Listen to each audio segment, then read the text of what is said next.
On today's episode of Phinside The NFL, I'm back, and I got a lot to talk about coming off vacation. We will cover CBS Sports exaggerating Tua Tagovailoa skipping some of the voluntary workouts, and I'll give you a lot of reasons why it went down and a lot of reasons why you shouldn't even panic. Plus, I got a lot to talk about regarding Tua's contract because Jared Goff's extension has impacted those numbers. Remember, I told y'all they were waiting on Dak. Well, that flipped when Goff got his money. Plus, I'll give you my early thoughts on the schedule since I wasn't around all weekend to give you those. So smash the like button. Subscribe if you are new. Let's get into this.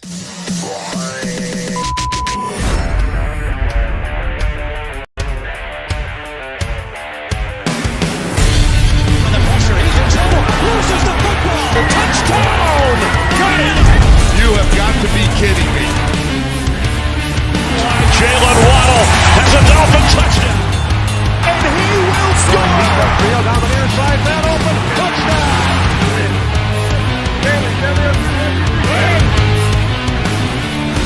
The run from Tua Tagovailoa. Touchdown! He's going deep. He's got it for the touchdown again.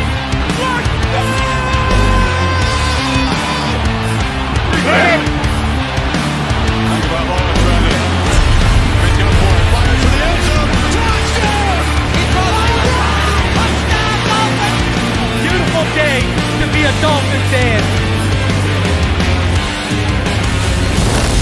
Let's go!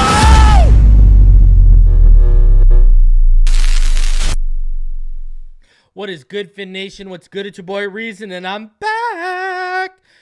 Appreciate y'all for tuning in for this midday matinee on a Saturday. So we got a lot to talk about. A lot was going on, obviously, when I go away. We're going to talk about the schedule. We're going to talk about a lot of Tua talk today and all of that. First things first, I want to thank all y'all for watching and supporting while I was out of town with those shows I was dropping. Listen, you want a really good football conversation, you need to go check out the conversation I had with Alf from 3 yards per carry. It was fantastic. One of my favorite football conversations I've had in a while. So go check that out if you had not had a chance yet to go check that out. Knight already coming through with the donation. He says, I love the schedule.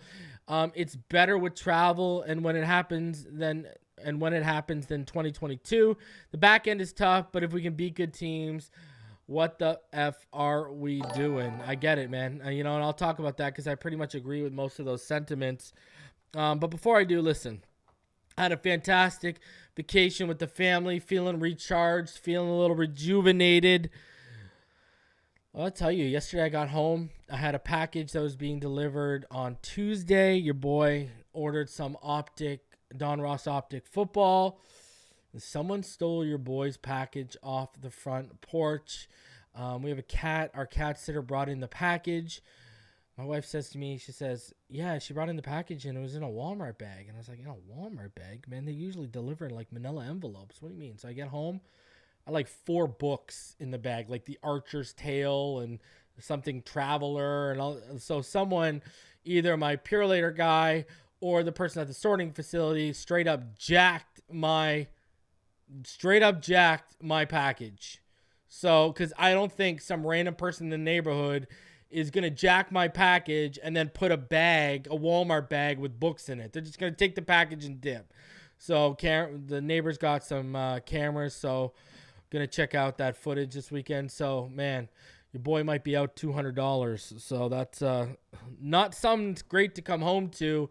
But I want to also say, man, I was itching to go live this past week while I was in Punta Cana, man. I'll tell you, I was feeling the sun, drinking my Miami Vices, but I was ready to go live when the schedule hit. And then when yesterday's news broke, man, I was, it wasn't the suntan. I was itching to go live. So we got a lot to go into today. listen, Dean, you watch people who don't even spit facts and you come over here and you have the audacity to say to me, don't say anything non-factual, man, get out of my chat. I'm going to be honest with you. I'm back. I'm feeling a little edgy. Get out of my chat, bro. All right? Like, get out of my chat before I get you out of my chat. All right?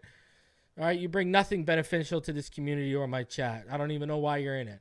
So, shout out to the homie Brittany. We got something cooking for all of you that's coming this season, and you are going to see her get integrated into the channel this off season. So show her some love. I appreciate all of you, the actual real ones in my chat, for showing up and showing out on this beautiful Saturday wherever you are. Let me just do something real quick. Let me do something real quick here, okay? And gone. So, I got a few things I want to talk about before we get into this, all right? Yeah, listen, I'm going to tell you, Robert. I didn't even know what the term porch pirates was until I looked up this stuff when someone's stealing off. I had never even heard of this. I had never even heard of the word porch. I had never even heard of the term porch pirates. Never even heard of it. Here we are. Yeah, Miami Vices. They're for real, man. Get a couple of those and some cervezas in you, and it's a freaking good day in the Dominican. Let me tell you that. So let's get into something. First of all, let's address something. I hear people out here saying, oh, Tua's become stagnant. He needs to keep working. Listen, we all know Tua needs to continue to take steps to get better, but stagnant? Are we for real right now? What are we watching? See, this is why, listen, I tell you this. This is why just because people have platforms doesn't mean they should. Just because people voice their opinions doesn't mean they're worth any of your time to listen to, because you got people out here straight don't know what they're talking about. Stagnant, huh? You got a guy who's gotten better every single year to the point where in year 4 he led the league in passing. In year 4, we finally got a healthy season out of. We're talking about stagnant. Tua Tagovailoa takes a step forward every single year. He's one of the hardest workers in the room. What are we talking about stagnant with Tua Tagovailoa? So you got people out here, I mean, who don't know how to evaluate players, let alone know how to watch properly watch film out here calling this guy stagnant. I don't know what they're talking about, okay? Guys got better every single year. So that's absolutely nonsense, all right? Another thing I want to cover here. I heard every time, last August, when me and the family go away to the Bahamas, Paradise Island. You know, I'm sitting on the beach. I'm getting info because of Jonathan Taylor stuff's going on. But I always lay receipts, right? I lay my receipts because I got the info before anyone that Green Bay was the mystery team that was in on Jonathan Taylor. Put it out to Neil, put it out to EM, put it out to my homie Anthony. And you had people out here who heard Neil reference me saying that and then trying to jack that story and run with it themselves. We had it to happen this time again. All right. So I'm sitting, sipping my Miami Vice, and I get a text message from the homie Bobby Shouse. And I'm like, okay, what's up? I check my phone, and Locked On Commanders, right? Part of the Locked On Commanders, Locked On Network, sorry. The Locked On Commanders show, part of the Locked On Network. They're running with this little story that basically running with what we talked about last Thursday, me and Neil. It had already been up on the Patreon. It had already been up for YouTube channel members prior to that. But then we did a show on it last Thursday about, are the Dolphins exploring the trade market? And we went into details that what we were hearing was they've had discussion with the Washington Commanders. I almost called them the Redskins. The Commanders, right? So sitting there listening to this, and we got other people being sourced. Some Washington reporter sourced Omar. Listen, I don't know whether Omar Kelly be watching my show. Well, I know he'd probably be watching my show or whatever and be running with that and taking it to other people. But listen, I hit up the Locked On Commanders. I hit up the host of the show. I said, no. This story comes from us. But I got something deeper. Everyone is just running with Jonathan Allen. Now, go back and watch the show. Go back and watch the show. I did not say they were in trade discussions with Jonathan Taylor. What I theorized was it could be Jonathan Taylor because he's on the trade block. All I can confirm is that discussions between the parties have happened. That's literally all I can confirm. That the Washington Commanders and the Miami Dolphins have had trade discussions. I can't confirm who the discussions were about. I can't confirm if they're about draft picks. None of that. All I can confirm is that talks have happened. And that's what we said when we went live last Thursday. But people are running with the Jonathan Allen aspect of the story. So I just theorized Jonathan Allen. I did not say it was for Jonathan Allen. So I have to make this very clear because, God gives people a set of ears, but a lot of people don't know how to use them properly, apparently. Go back and listen to the show. I theorized Jonathan Allen. I did not say they were trading for Jonathan Allen. All right? That's who my theory was. Now, for all I know, they could be trying to trade for freaking the discussions could have been about Diami Brown, for all I know.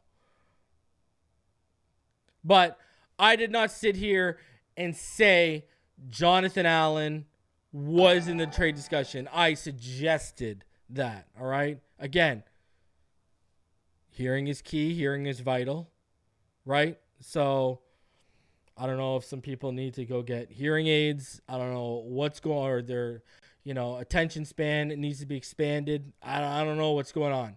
But I did not say that. I said discussions have happened, and I theorized Jonathan Allen. That's the end of that. All right. Now, as far as the schedule, and I'm going to get into more details of the schedule a little later here. Me and Alf talked about it. I keep going back to it. I mean, I saw some stat that Vegas, the Jets have the most bets placed on them to be a 14-win team. In what world? Do we not remember the absolute nosedive off the cliff Brett Favre did after he ruptured his Achilles in Minnesota? Do we not remember at age 31 the decline that ruptured Achilles started for Marino? I mean, what are we talking about here in terms of the big bad scary Jets? Who's afraid of the Jets? Someone explain to me who's afraid of the Jets. Jets fans are more afraid of the Jets. I mean, Aaron Rodgers is playing behind an offensive line that's going to have him running for his life like last year. And he's coming off a ruptured Achilles. And he plays on the worst field possible for players in the NFL. How many torn ACLs or, torn MCLs or ruptured Achilles? How many injuries do we see happen on that MetLife field? Who's to say this guy's even going to be healthy by the time we face him for a second time this year? A lot of people are putting way too much stock into this. Knight says the tribal chief has spoken. Dean acknowledged him. For real. Neil brought the original trade up during a Twitter space on draft day 1 with Washington. Twitter is terrible. It's what it is. They spin things around. That's what they do. Robert Thomason. You ain't lying. You ain't lying. Robert Thomason says MetLife, a.k.a. the Rock Pile. That's it. Hammer's kitten is afraid of the Jets. Sure. I mean, I don't think my cat's afraid of the Jets. I'm not going to lie to you. So, I don't get the whole fear-mongering over the Jets with the media. Now, they do have one thing working in their favor. In terms of easy schedules, they're pretty much up there. They have one of the easier schedules in the NFL. So, I mean, I get that, I guess. You know what I mean? The first 5 weeks, they have one of the easiest schedules in the NFL. And overall, I think they have like the 4th hardest schedule right now in the NFL. So, I mean, they got that working for them. But again, this is where I keep going back to. What is it? Tua is 11-6 in the AFC East in his career, correct? So, ironically, all 6 losses have happened to the Buffalo Bills, which is crazy. So basically, he's 11-0 against the rest of the AFC East. See, this is where I'm going here. Tua absolutely torches that, you talk to a Jets fan, elite Jets defense, absolutely torches them. Waddle gives Sauce problems. Tyreek gives Sauce problems. We torch them. See, that's the thing. Aaron Rodgers is going to have to put up points, even if he's healthy, to stand a chance to beat us. Because, Tua Tagovailoa plays with the type of confidence against the Jets we would like to see him consistently play with against the Bills. Now, albeit, I'll correct myself, in 2022, people told me Tua couldn't play in the cold, Tua couldn't play in the snow, and Tua was one of the best players on the field in Buffalo in December in 2022. If Tyreek or Trent Sherfield don't drop those touchdowns, we win that game. If Josh Boyer and his defense don't give up the 3rd and 17 and then the eventual touchdown before the end of the half on that drive to the Bills, we win that game. Tua Tagovailoa was pretty much lights out in that game. So we know he has it in him. It's the same reason why people are sitting here. What are people scared? Listen, no one in this community promoted Jordan Love back in 2020 except this guy. Okay? I said you either draft Tua because Burrow will be off the board. You either draft, because I was a Burrow, Tua, and Jordan Love guy. Burrow will be off the board. So I said you draft Tua or you trade back. You draft Jordan Love, but you have to properly develop him. Go back. The receipts are all over the Tuesday night panel, whatever. I used to argue with people in the chat because people would say, oh, look at his interception. Da, da, da, da, da. Go look at Marino's last numbers in Pitt. This is what I said, exact quote. Based on what all y'all were saying in the chat, y'all wouldn't have drafted Marino. That's exactly what I was saying back then. And now you got all these people trying to jump on the Jordan Love bandwagon when they wanted nothing to do with him back then. But I said he needed 2 years of development, and then he's good to go because of what happened to him at Utah. And sure enough, Jordan Love is one of the more exciting young quarterbacks in the NFL right now, but I digress. My whole point is Thanksgiving. Why is everyone worried about this? Is that Green Bay team much better than they were a few years ago when Aaron Rodgers left? Was still there before he left? Is it really that better of a team? And guess what? Before the concussion in that game, Tua was on pace to blow out Aaron Rodgers and the Packers, and then the concussion happened. So I don't understand what people are worried about with Thanksgiving. Now I get it. Okay, it's prime time. It's going to be November. How cold is it going to be in Lambeau? We're not talking about like December, January weather here. So a lot of people panicking. We'll go over the schedule here in a little bit. Listen, I don't know how you look at the schedule and not have a hard time trying to find 4 or 5 losses. Like, that's the problem. I'm looking at the schedule. I'm like, man, I don't even see 4 or 5 losses here. And I'm not even trying to be a homer. I legitimately don't.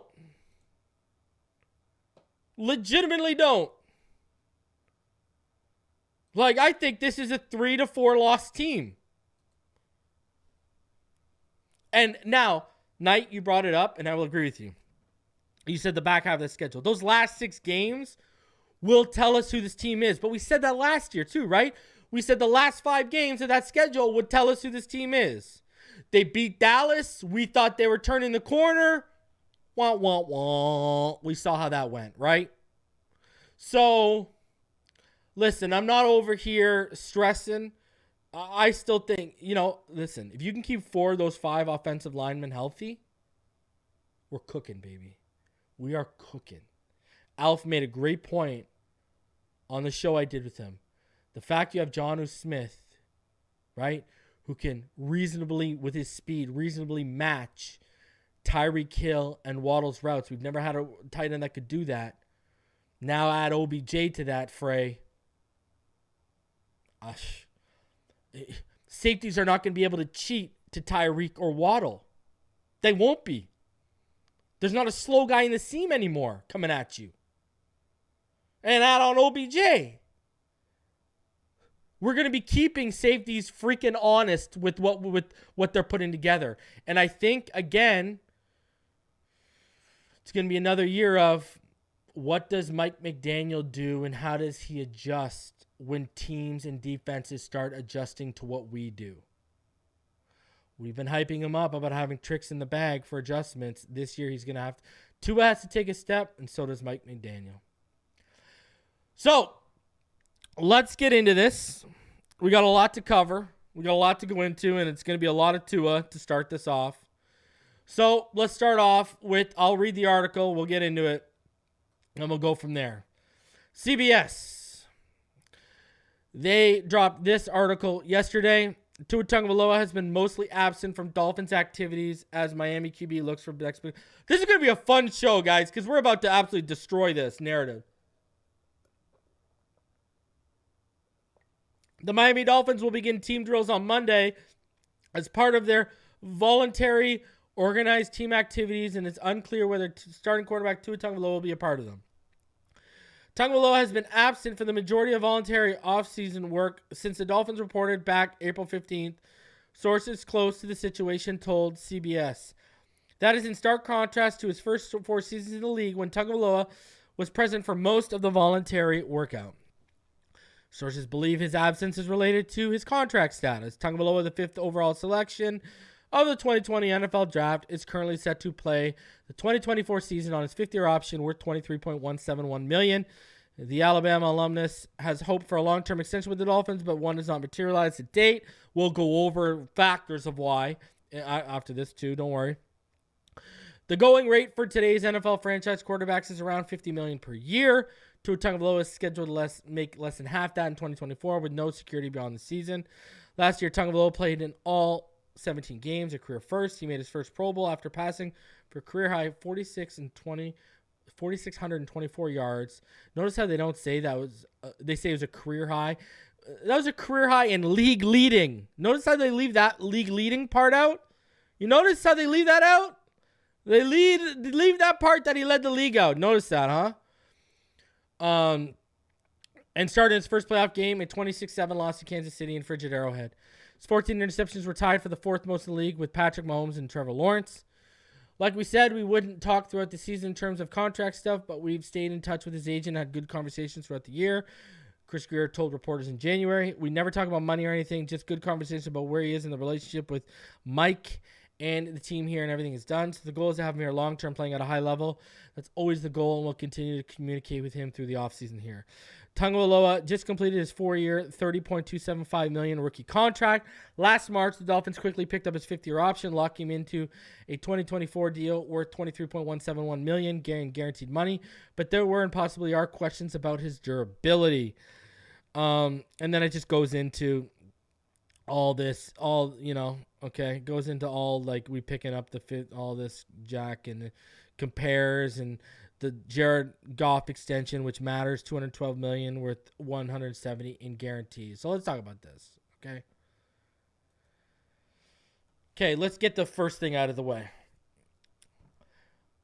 The last 4 seasons, right, he's had, even when I posted up here, proof that he's had a quarterback coach before, all right? That was through his relationship with Perform. And his working with Perform was all Florida-based, all right? All of his, outside of the facility training happened in Florida. What's changed? I'll tell you what's changed. You know what's changed? He's working with 3D QB now. Why is that an issue? Well, it's not an issue. But why does that matter? It's in California, people. Right? He's got to get on a plane. What do you think? This guy flies first thing in the morning does a 6-8 hour session, then flies back? Are people that naive? Are we really that naive? I like how that got left out of the whole article. Okay? That matters. He just doesn't stop working with them. Because there's a key word in all this. Voluntary. Voluntary. This is not mandatory. If he's skipping training camp, if he's holding out a training camp and holding out a mandatory mini camp, which we'll get to in a sec here, then you can, okay, raise your eyebrows. The guy's got to fly all the way to California to work with Tom House and John Beck and 3DQB. What do you think? He makes a one-day trip out of it? No, you're going to make a multiple-day trip out of that to get work in. Like, what are we even saying here? These people are so quick. They want to break the story. They want to get their clicks off his name that they don't even do a little research. Sure. Is the lack of contract motivating him to show up for voluntary workouts? Probably not. But at the same point, that doesn't mean he's not working on his craft. You want a few examples? Don't worry, I got you. Now, I was not here for rookie mini camp. My boys out there were balling though.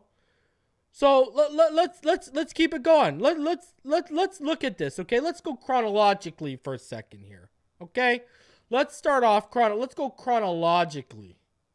All right? Now, who remembers this article from the Palm Beach Post? Right? This is from April 11th, 2024. All right, let's read this. At one point, he uttered a phrase in Samoan, then translated it. Quote, that means the pathway to leadership is through service, he said. And for everyone that's here, this is their service. This is their service by giving back, not expecting anything in return. All this while his agent and the Dolphins continue talks on a contract extension. The fact no deal has been struck yet isn't going to stop him from participating in the offseason program. Just letting my agent deal with that and talk to the team about that, he said. For me, my focus is OTAs, is when OTAs come, go to OTAs, show up, and be the best teammate I can be. Right there, he said, I'm going to OTAs. What are we talking about?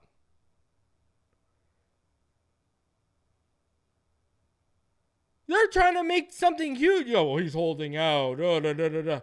Because he didn't go to voluntary workouts. And we're going to get even better than that. Don't worry, I ain't done disproving this. All right? Let's just show you how exaggerated this is. Okay? From his mouth, I'm going to OTAs. From his mouth. But it doesn't stop there. All right? Let's keep it rolling. April 15th, 2024. Remember, they just referenced April 15th, 2024 in the freaking article. What's this? I don't know. This looks like Tua is showing up to the facilities, no?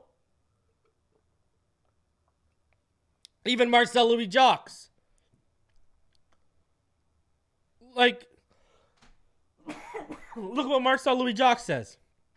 Speaking at the Tua Foundation luau last week, Tua Tagovailoa said, regardless of his contract status, he would show up to the Dolphins off-season events, namely OTAs. OTAs aren't until May, but Tua is present for Miami's first day in the off-season program.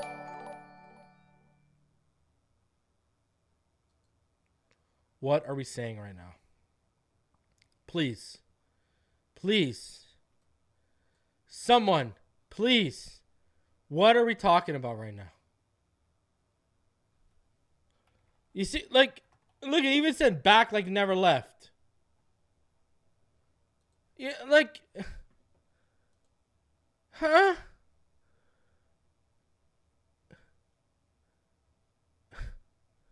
I just, I don't even know what else to say. You got mandatory minicamp is June 4th to 6th, right? You got on-field practice sessions May 20th, 21st, the 23rd, and the 28th and 29th, and the 31st, OTAs, right? So, he hasn't even been proven to be a liar yet. OTAs start on Monday.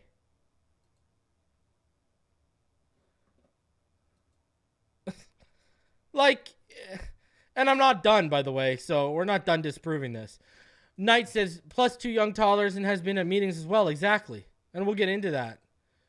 But look they referenced April 15th in that article. Right? And it gets even better. Let's go even further than that. Shall we? Let's go even further than that. April 19th, 4 days after he showed up to the first day, here he is, top left corner. It's even on the thumbnail. There he is throwing.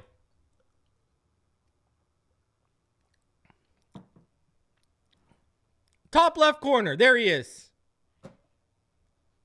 There he is right there. So we've got him coming to the facilities for the first day on the 15th. We've got him throwing on the 19th. I mean, what are we saying here?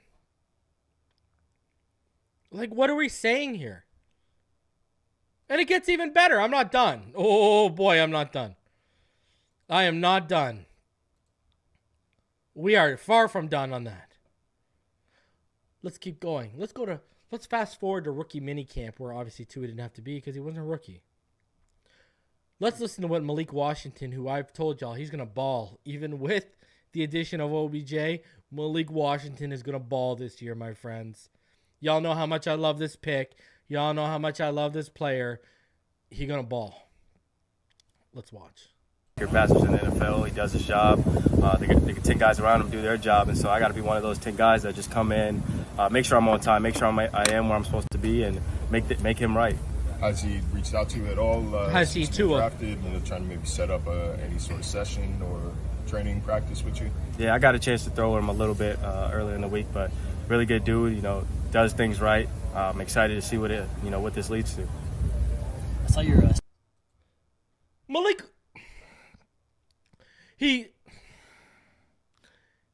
Malik Washington. Literally right there telling all of y'all, yeah, I threw with him. Right?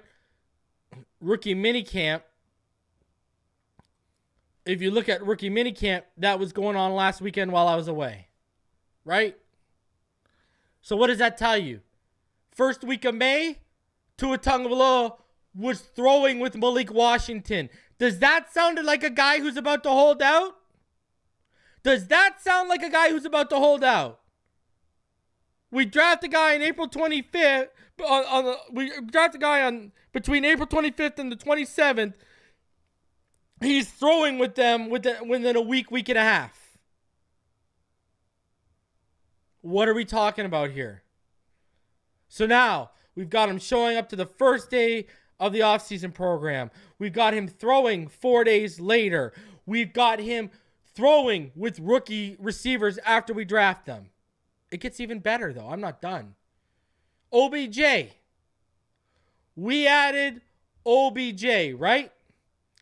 Check this clip out from Drive Time with him and Travis. Listen to what OBJ says. But we sat up there and watched film for an hour and a half, and we were just talking about, the plays in my career and how you're catching and run away. And I'm watching all the plays, of Waddle and Tyreek, and it's a lot of everything that's on timing, like real football detailed stuff that happens.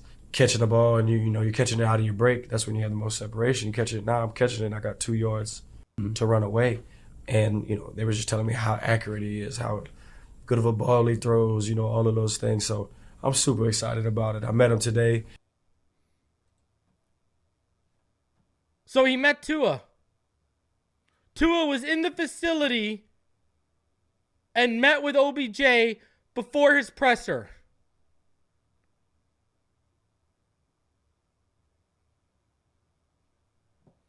Does this sound like a guy who's about to hold out? He's there to meet OBJ before his presser and link up with him. Does this sound like a guy who's about to hold out? We have now placed him in the building dating back to, at least 4 or 5 times in the last month. That's on record. But this sounds like a guy who's, people want to tell y'all he's about to hold out. Are we serious right now? Like, what are we doing? Who are we trying to pull the wool over? The eyes of? Tell me. It was Tua's stunt double Dwayne. They're identical. You know what I'm saying? Like, what were we talking about? Do these people think we're dumb and we don't follow this team? I don't get this. If a guy was skipping the majority of the offseason workout, would he be in the building to meet OBJ? All right? Would he be taking the rookie receivers out and throwing with them after we drafted them? Would he go on record telling everyone, yeah, I'm going to OTAs? At his luau. He's not going to say that and not show up. Tua Tagovailoa is the last guy that wants to get viewed as a liar because of his Christian background. Like, what are we doing here? We got the social media team putting out pictures of him on April 19th. We got him showing up to the facility day 1 of the offseason program on April 15th. Again, why is he missing time?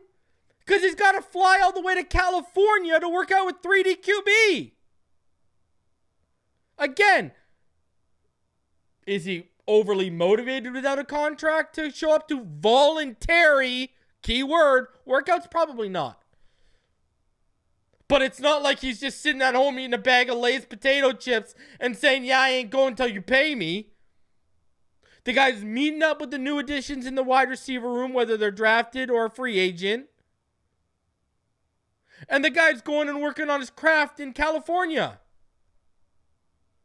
And again, do you think he's going to fly from Miami to Florida? Sorry, from Miami, Florida, all the way to California just for a day and then fly back? Do y'all really think that's happening? That's like a 5.5 hour, 6 hour flight. That's like a 5.5 hour to 6 hour flight. No, you're going to fly out there, right? And you're going to put in some days of work, and then you're going to fly back. Again, when he was working strictly with Perform, and when he was working with the first quarterback coach he had through Perform, through his relationship with Perform, it was all Florida-based. He could drive. You could drive around and do the hops. You can't do that now that you're working with guys out in Cali. But no one's taking this into consideration. Not one person is taking this into consideration. It's absolutely mind-boggling. Absolutely mind-boggling. That it just flies over people's heads. Like, come on, man. Like, but because your boy's out in Punta Cana sipping Miami Vices, no one's feeding you the context of the situation. No one's feeding you the facts. People are just feeding you their agendas. People are just feeding you their narratives.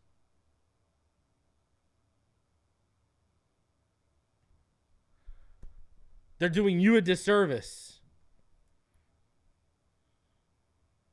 I mean, talk about receipts. Just laid a pile down.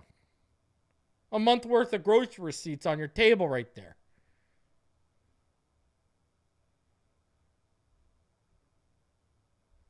You know, it goes back to everyone wanted to cover jiu-jitsu because they wanted to mock him for it, but no one wants to cover the 3D QB stuff. Go back and find me on the Tuesday night panel in 2020. Go back and find me after Tua's injury. And what was I saying? This man needs to get in and start working with Tom House. I was saying this 4 years ago. And now that he is, people don't want to talk about it. Jiu-jitsu was something they could mock. Working with Tom House, one of the best in the biz, isn't something they can mock. Shout out to Mr. Ballgame. What's good, homie? So, again, people like to leave out context because they have agendas at play. Now, let's get into his contract because I have heard some things while I was away. All right? And let's start off with this.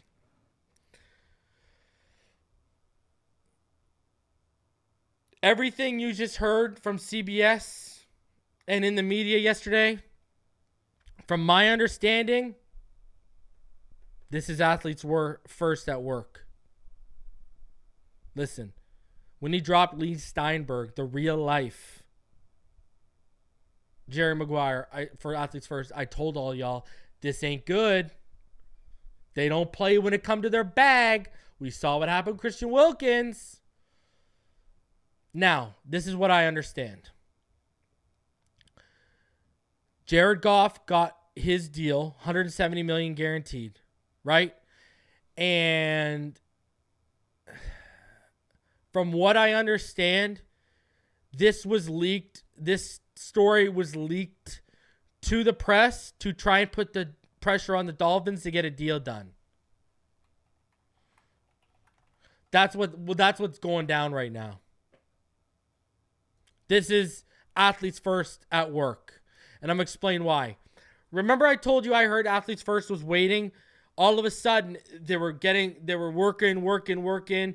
Miami was confident they would get something done before the trade deadline, and then everything halted before the new season opened and free agency opened, and then everything halted. And I told all y'all, it's because they heard the rumblings of Dak Prescott's contract, right? Then what happened? Then Jerry Jones came out and said, yeah, we're not doing a new contract, right? That went, and then all of a sudden, what did we hear on ESPN and these outlets? Oh, the Dolphins and Tua, they're back to working on a contract, they're back and working on a contract extension, blah, blah, blah, blah, blah, right? Well, Jared Goff's deal threw a wrench in it. That's the deal now.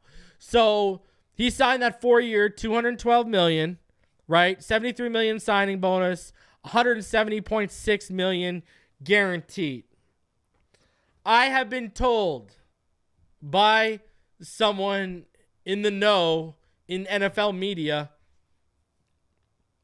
connected to the NFL media, that they're coming for Goff's number. All right. I've heard, the average salary for Goff is about 53.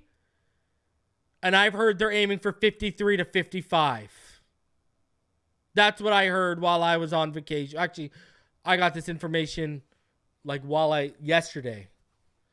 I know you guys have seen that Pretty Ricky account some of you have seen that Pretty Ricky account on Twitter. The guy's 100% accurate. Side note, I know who Pretty Ricky is. But anyways, the guy, Pretty Ricky, he's been breaking stuff, not just Dolphin stuff, but NFL news before Schefter and before Rappaport. He quote tweeted Omar Kelly. From people I've talked to, I can confirm he's 110% accurate about his contract situation. They are coming for Goff's number. I've heard between 53 to 55 million is what they're coming for. That is the number they are eyeing. They didn't get Dak, who was looking for like 60-ish million, but they got Goff. And I know people are going to say, well, Goff's he's been to the Super Bowl with LA. He's won playoff games. Listen, you're not lying. I'm not here to say you're wrong because you're not wrong. But I'm here to tell you what they're coming for. The guy just led the league in passing in his first healthy season. They're sitting there saying, this guy's going to continue to be healthy. He's going to lead the league again, potentially. I mean, there's a good shot Tua Tagovailoa is, wins. He's been in the MVP race the last 2 years. First year with McDaniel, he was in it till he got hurt. Last year, he was in it till the Ravens lost, basically.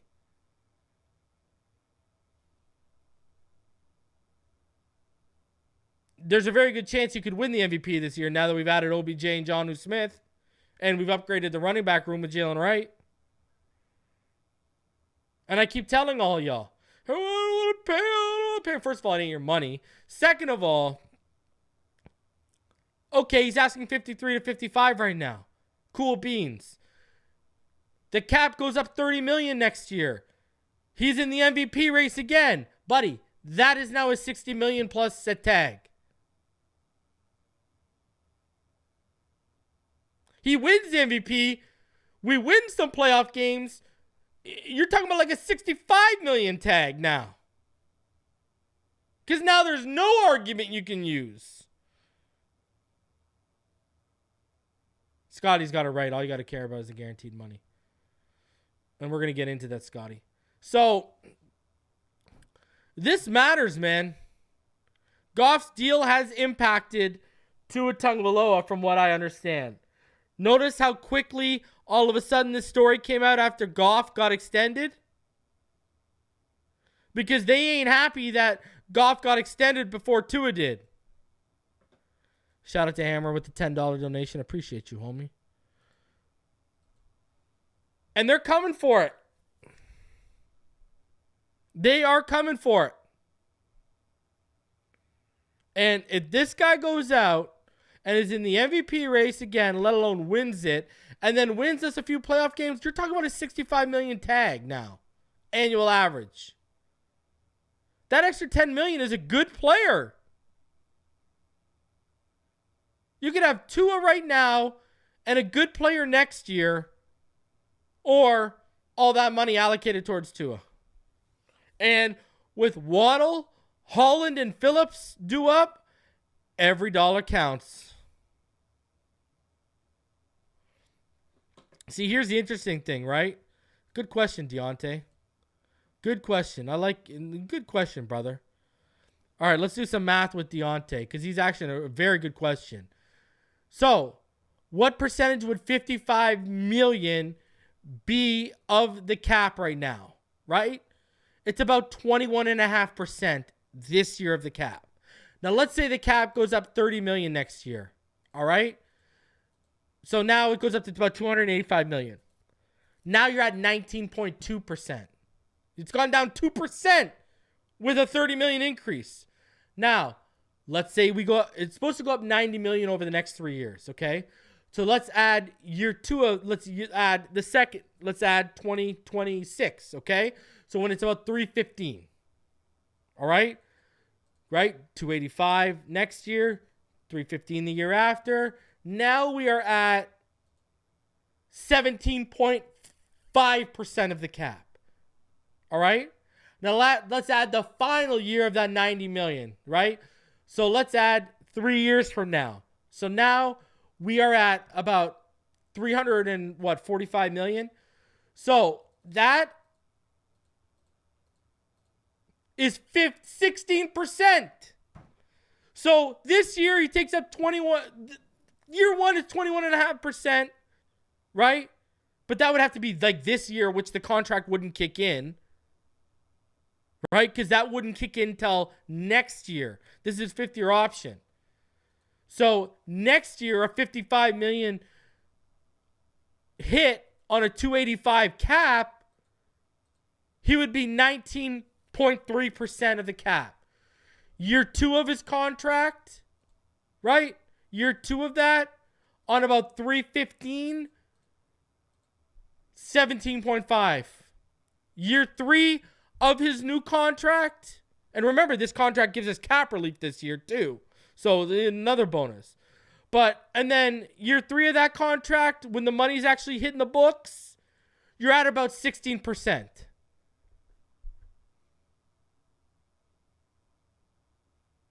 So it keeps going down. Here's the problem. People are thinking too much in the moment and not down the line. And he's going to have restructures.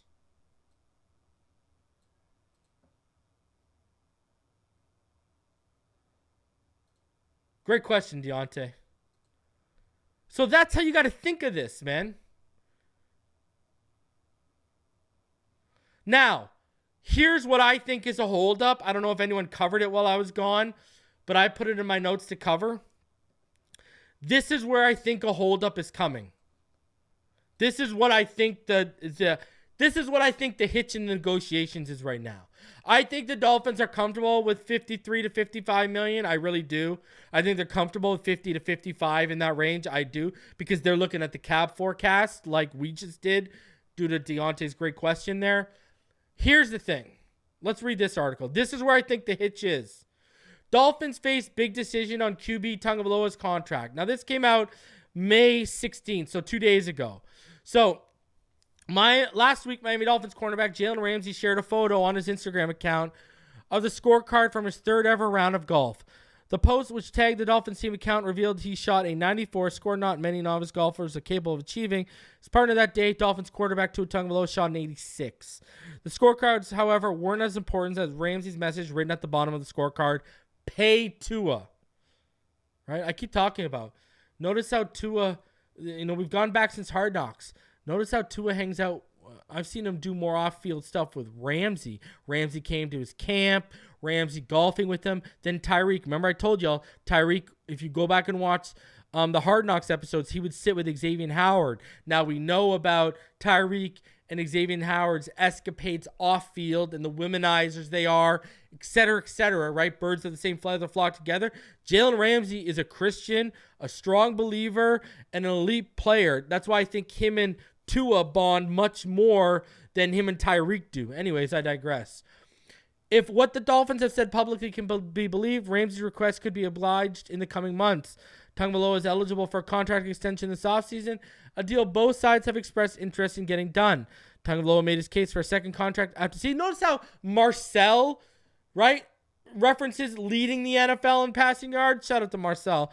Last season with 4,624 yards while setting career highs in passing touchdowns, which could have been way more if Mostert wasn't sniping touchdowns. Easily could have thrown for almost 40. Completion percentage and games played. It was his first injury-free season since entering the league in 2020. However, he and the Dolphins finished 1-6 against teams with a winning record last year.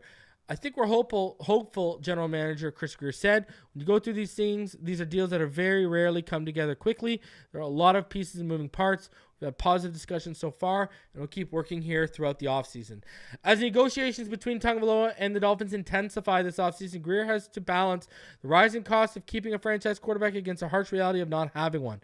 Miami has started 25 different quarterbacks since Hall of Famer Dan Marino retired after the 99 season. The franchise hasn't won a playoff game since 2000, and prior to the 2022 campaign, to his first with head coach Mike McDaniel, the Dolphins had not fielded a top 10 offense since 1995. If the two sides can come to an agreement, the Dolphins will have accomplished what many NFL teams have failed to do over the past 10 years. In that span, all but 5 teams have spent a first-round pick on a quarterback. Of those 27 teams, 10 signed their first-round quarterback to a second contract. If the sides are unable to agree to a deal this offseason, Tagovailoa has the 5th year of his rookie contract remaining in 2024 and could be franchise tagged the following year, similar to what happened to Lamar Jackson, Dak Prescott, and Kirk Cousins in recent years. Quote, Miami has struggled since Marino to get a quarterback right, an NFL front office executive told ESPN, so they don't want to go back there. I get it. They, whatever tanked for Tua or whatever that was called, they did all that stuff, and so they're like, well, I don't want to do all that again to get a guy. And the agents know they did all that. If I'm an agent, I get it. I'm just walking that line. Where do you come in? Is it $50 million? Is it $55 million? Where you're comfortable. Tagovailoa was one of 5 quarterbacks selected in the first round of the 2020 NFL draft, along with Joe Burrow, Justin Herbert, Jordan Love, and the Eagles' Jalen Hurts. He's the only one who has not signed a second contract. Burrow and Herbert signed record-setting extensions worth $275 million and $262 million respectively, While Hurts was close behind with a $255 million deal, Love signed a one-year deal worth $13.5 million in guaranteed money, but 2023 was his first full season as a starter. NFL quarterback contracts are often a race to reset the market, as Hurts, Jackson, Herbert, and Burrow did, in order, last offseason. The Dolphins signed Jared Goff on Monday to a 4-year extension, $212 million, giving Tua Tagovailoa and the Dolphins another reference point for negotiations. So does a contract for Tua Tagovailoa mean the richest deal in NFL history? Despite his impressive 2023 campaign, Tua Tagovailoa's accomplishments haven't matched his draft classmates'. Burrow and Hurts have each reached a Super Bowl, and Herbert's production over the first 4 seasons makes his contract understandable. No player in the Super Bowl era has thrown for more yards in the first 4 seasons than Herbert's 17,223 yards. Tagovailoa also comes with injury concerns, and this is where I think we start to get into what the hitch is that I'm talking about, okay? Tagovailoa comes with injury concerns. He missed 11 games during his first 3 seasons. The general rule of thumb is as players get older, they don't get more durable, a source familiar with front office operations told ESPN. Generally speaking, if you've been hurt before, you're going to get hurt again. Tua, to play the entire year this year, deserves a ton of credit. I'm just glad I'm not the one signing off on paying him. Tagovailoa confronted his durability concerns with a breakfall jiu-jitsu training program last offseason, coupled with a physical transformation. He bulked up to 238 pounds before cutting down to 225 by training camp. It worked. Played all 18 games for the Dolphins in 2023 en route to a career season. His contemporaries got off to stronger starts to their careers, but Tagovailoa's first 2 years in Miami were marked by a lack of continuity. The Dolphins cycled through 3 offensive coordinators and 2 quarterback coaches in the first 2 seasons before hiring McDaniel in February 2022, as well as Darrell Bevell. Tagovailoa has played for the same head coach, offensive coordinator, and quarterback coach for the past 2 seasons. In that span, he has thrown for the 4th most passing yards, 5th most touchdowns. Tua Tagovailoa's 102.9 passer rating and 67.4 completion percentage also rank 2nd and 5th in the NFL respectively. And he has more passing yards and passing touchdowns than Burrow, Hurts, and Herbert. Has played in more games than Burrow. Quote, I think Miami's got to find that sweet spot of what do they pay him and make him happy, yet not make him the number 1 paid overall guy, an NFL front office executive told him. Contract negotiations are delicate and contain subtleties that can stall talks, and this is where I think we're getting into it. Both the Dolphins and Tua's representatives at Athletes First have likely determined their ceiling and floor for Tagovailoa's deal based on a list of comparable NFL players, where they were drafted, how they produced, and what their future trajectory looks like. A source with knowledge of these kind of negotiations told ESPN. While both sides exercise the concept, the information is not always something that's shared between them. The ceiling and floor concept is a good way of trying to figure out a deal. A person familiar with NFL contract negotiations told ESPN. Agents know the ceiling. Agents know the floor. Teams will never give the ceiling. Teams will always hide the floor. For example, the New York Giants quarterback Daniel Jones, taken 6th overall in 2019, has career stats comparable to Tagovailoa's, albeit with 19 fewer touchdown passes and 3 more interceptions, despite playing in 7 more games. But he has never played a full season or surpassed 4,000 passing yards, as Tagovailoa did 2023. He signed a 4-year, $160 million extension last offseason. On the other end, Herbert drafted 1 spot ahead of Tua in 2020. I think he meant behind Tua, not ahead.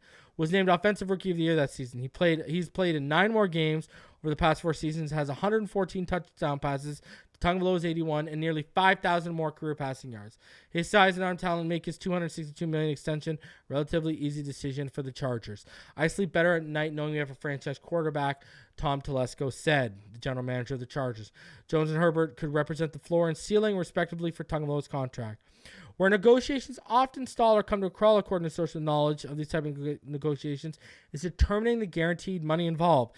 The average per year is a deal that you could kind of figure out, 52, 53, 54, a front office source told ESPN. I think you could figure that part out. The guarantees with these deals are extraordinarily hard to get done. The average annual values of Burrow's, Herbert's, and Hurts contracts are separated by $4 million. Their total guarantees, however, range from $219 for Burrow to $193.7 million for Herbert to $179 for Hurts. That's where things get complicated for a player like Tagovailoa, and this is what I'm telling you, this is what the hiccup is. Right? This is where things get complicated for Tua Tagovailoa. where injuries are well documented despite remaining healthy in 2023. As is the case with nearly every NFL contract, there will likely be a difference between total guaranteed money Tagovailoa receives, which is not injury protected, and the fully guaranteed money he receives. Herbert's extension included $193.7 million total guarantees, but only $133.7 million of that is fully guaranteed. The difference between those guarantees is often tied to incentives, like being on the team's roster in year 3 or year 4 of the contract or playing a certain amount of games. A source familiar with contract negotiations of these types says the Dolphins will likely attach bonuses to their offer that protects themselves while rewarding Tagovailoa for his continued durability. Signing bonus, base salary, workout bonus, per game bonus, that's something the Dolphins are going to want to put in the contract, the contract advisor said. Per game roster bonus is high because of his health, but the agent side will balk at it. See, that's, and I'm going to stop here because we don't get into very much, but that's what I think is holding this up. If you want me to put a thumb on something, if you want me to point to something, that is what I think is that's what I think the stall is. You know, I think it's, they want to put incentives in to protect themselves, and rightfully so. But it's about the total guarantees and the fully guaranteed, and the incentives to get to the total guarantees. Like, I can almost guarantee that makes a ton of sense. The roster per game bonus, like, they're going to have game time incentives and games played incentives, and they should, locked into this contract to protect themselves. And even read that, or what did it say? Per game roster bonus is high because of his health, but the agent side will balk at it. That's what I think you're up against. I think I know the framework has pretty much been laid out for quite some time now. I think it's what they're talking about when you're getting into the finer details of the contract, the incentives, the roster bonuses, the guarantees. That's what I think is holding up. That's what I think has stalled this. And then on top of that, you have other guys coming out here and getting new money that's setting a precedent for them, i.e. Goff with his 53 per year. So I think that's what's holding up. I don't say that's the only thing, but that's one of the things holding up. Now, I'm going to give my quick thoughts on the schedule because I didn't have a chance to this week because obviously I was away. Here's the schedule. All right. Now, how do you look at this and find? I hear people saying we're going 9-8 or 8-9. Where the hell are the 8 losses coming from? Where are the 9? Someone tell me where these 8 or 9 losses. I'm going to tell you right now, without sitting here and studying. I mean, this team, they might not suffer their first loss till week 9. Realistically. I don't think we're getting swept by the Bills. Curtis Samuel and Keon Coleman, are you serious right now? We got that on lockdown. That's going to be the Dalton Kincaid show, and we've upgraded to second level with our linebacking crew where we can take on a guy like Dalton Kincaid now. Like, I see a loss in week 9. That's the first loss. The other loss I see is probably maybe week 16. Now I got a problem trying to pick that third one. I don't think we lose to Green Bay. I don't think we lose to the Rams. Maybe. But do we lose 2 in a row? Maybe. They're on the road. Week 17 in Cleveland. I mean, what am I afraid of? Deshaun Watson and Nick Chubb might not even be healthy. So what am I afraid of there?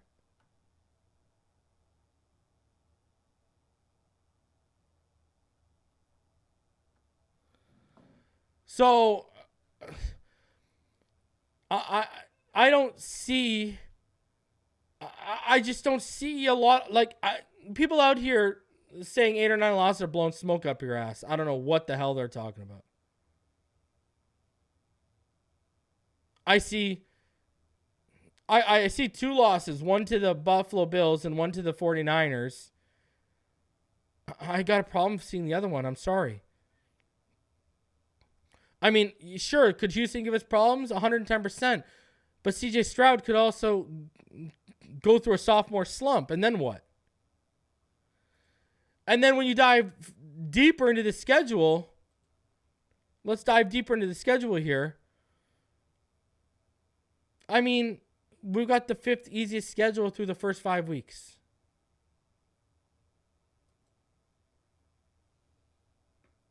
What are we talking about here? I really think this team,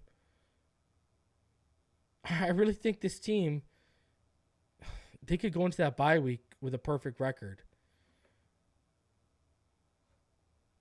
I just do not see a loss until that trip to Buffalo, maybe.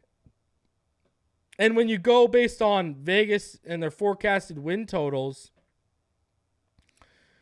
the Miami Dolphins overall, they have the 8th easiest schedule.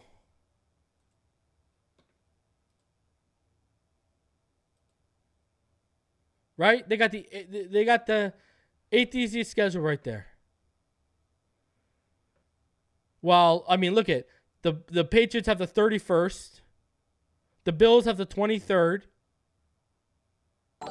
Now the Jets have the 4th.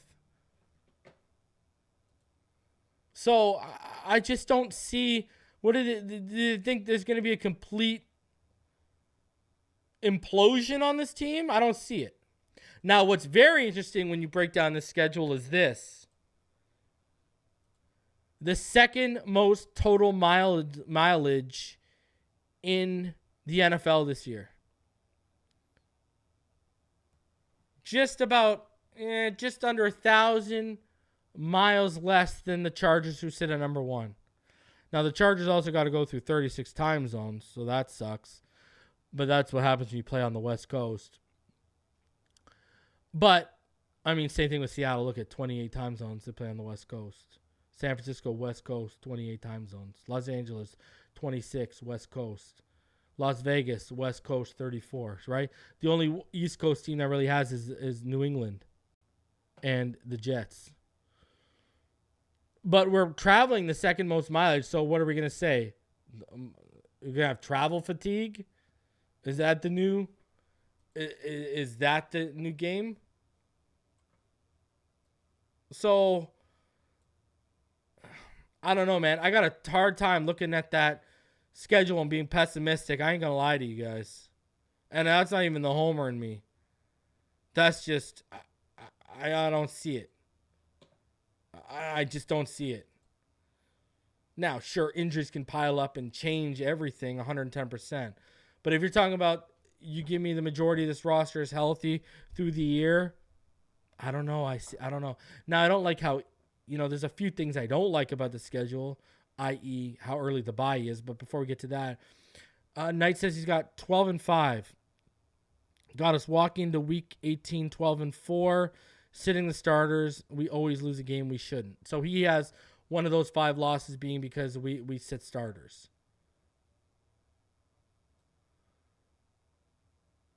But, I mean, like, you look at that schedule, it really scares you. You know this team is going to get up for Monday Night Football against Tennessee in week 4.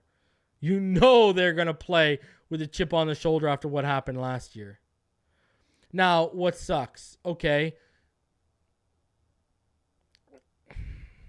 Primetime. We got 5 primetime games, and 3 of them are on the road. Now, why do I say that? We're not the greatest primetime team under the Mike McDaniel era. We're just not. Against having primetime in week 2 against the Bills, right? Not only are you on a short week, but also your little advantage of the sun is pretty much taken away. Now, listen, those last 6 weeks, 4 of those 6 are on the road. You got to go to Green Bay for Thanksgiving.